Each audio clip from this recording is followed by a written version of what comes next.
Chris Travell, and thank you for joining us today on The Ride. In a previous posting, I talked about how the demographics of new vehicle buyers in North America are changing, how they're getting older, and we talked about some of the implications of that. I also mentioned that some manufacturers have gone on record to say they want to try and attract younger customers to the brand.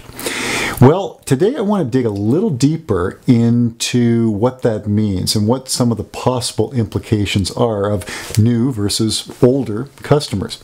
And as we normally do, let's start with our Merits Market Minute to frame exactly what we're talking about. Starting with the U.S. market and breaking the market down by age group, we see that those under 25 are more likely to definitely recommend the manufacturer's product compared to those 55 plus.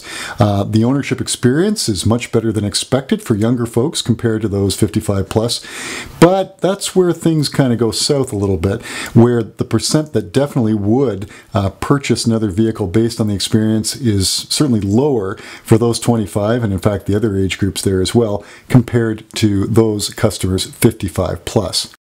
We can also see in the US that younger customers, and we've talked about this before, tend to be less satisfied with the experience that they receive at the dealership compared to older customers, and we can see that relationship here.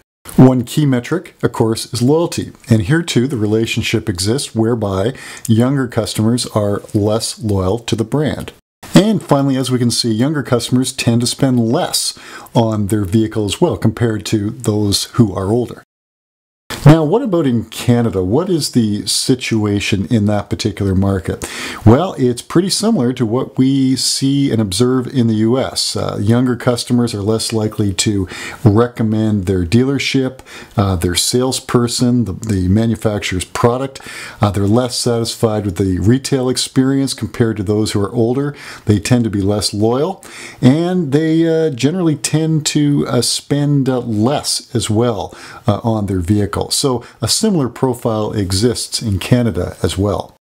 So what does this mean? Does this mean that we have to forget about bringing younger customers into the brand?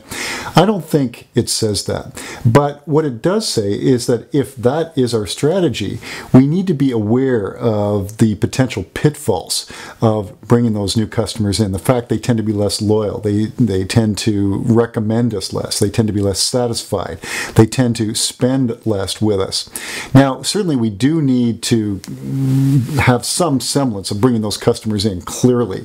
But where the action is, where the money is, where the volume is with those older customers, and that's just a reality of the marketplace right now.